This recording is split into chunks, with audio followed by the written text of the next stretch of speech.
I believe this plate is of Easterling manufacture. The ceramic and the style of decoration is a sort unknown to me or anyone I've shown it to.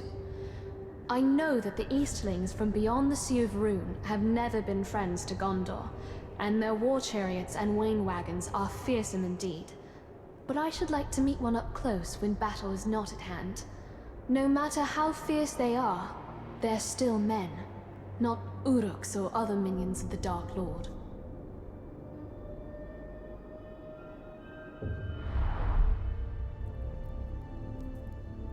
The Easterlings, stranger even than the Haradrim of the South. But just as vulnerable to entreaties from Sauron.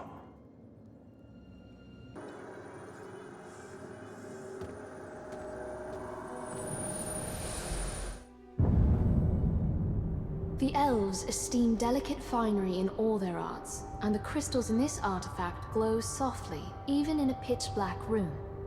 I know this firsthand because I'd often sneak into the Great Hall and read by crystallight when everyone thought I was safely in bed.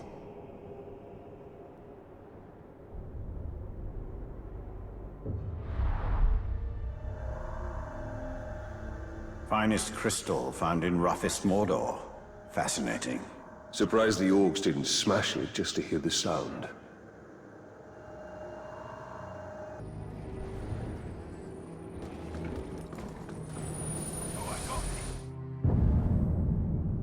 The last king of Gondor, Eomer, challenged the Witch King himself in the heart of Angmar. Armored for war, not ceremony, he left his crown behind when he rode to his fate. We hold it in trust for the day when a king of Gondor will return to wear it, though we need a future king with enough sense not to confront the Witch King alone.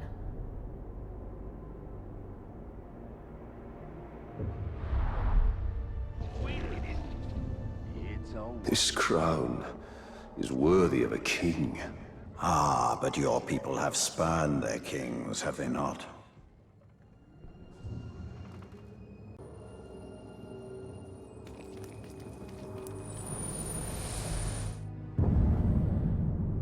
To an orc, grog is strong drink for their bellies, but it's also medicine for their wounds, and so combustible that it may even be fuel for their war machines.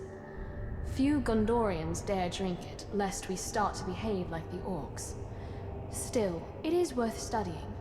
Baranor has some ideas about a poison that, when mixed with grog, can disable or even kill the strongest orc.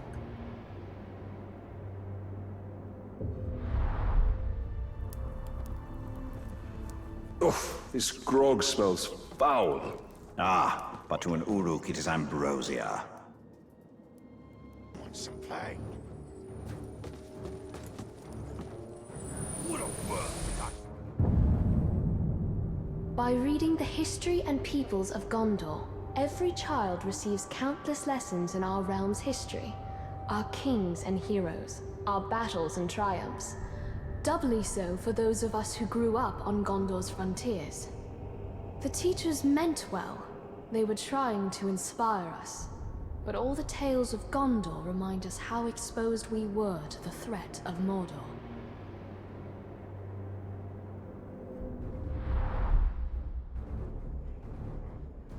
Gondor's history. Triumph in one chapter, despair in the next. Concern yourself with the chapter yet unwritten.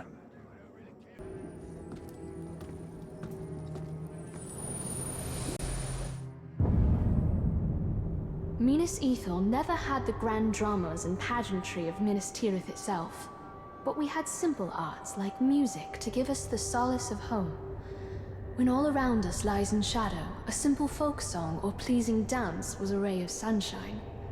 I wonder if such music will ever be heard again.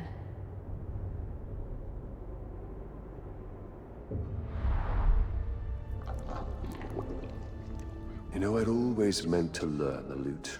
Your hands aren't meant for music, Talion. They have a more serious purpose.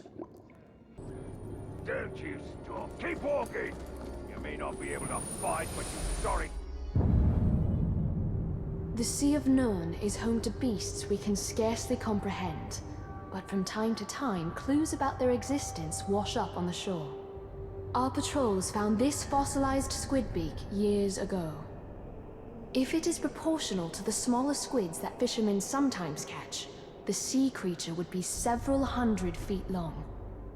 Such a monster is the stuff of nightmares, proof that this world hides horrors far worse than the orcs.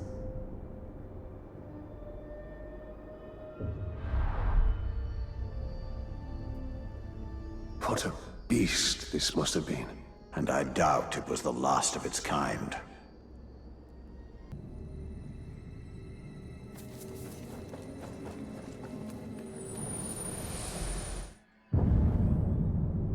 Gondor's preferred order of battle with variations is a chart depicting how an army should be organized, from the frontline infantry to the cooks and teamsters in the rear.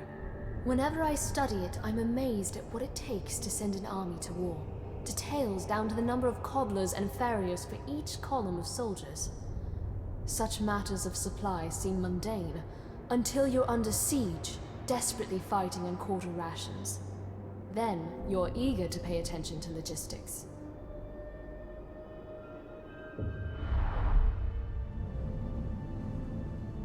The structure of Gondor's army, from general to foot soldier. A structure the orcs will cast down the moment they set foot in Gondor.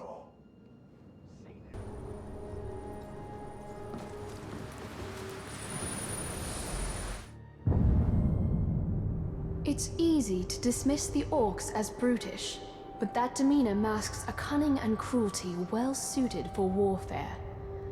Their weapons likewise seem brutish, but make no mistake, they know their purpose.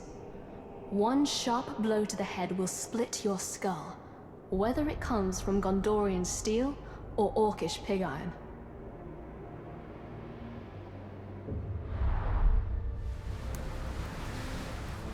This mace is far older than what we usually find on the battlefield. I doubt the orc who stole it knew of its heritage.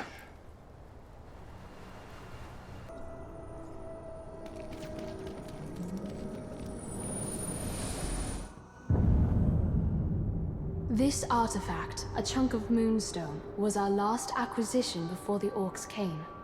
A scout found it still smoldering out in the fields where it fell to earth from the moon overhead. I am far from superstitious, but even I wonder whether this bit of fallen moonstone was meant to serve as an ill omen for the disaster that followed.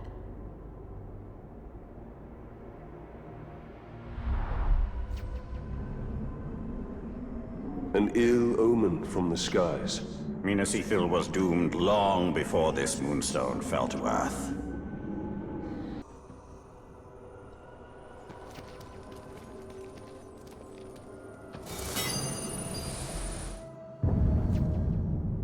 Some orcs are self-styled marauders who crave riches more than other orcs. Greed, not bloodlust, motivates them, and unlike most other orcs, they wear jewelry such as this ring to mark their status. We obtained this ring from a dead marauder, so we've no idea of its history, though it seems Númenorian. If only we knew where the marauders find treasures like this ring. There's so much we could learn.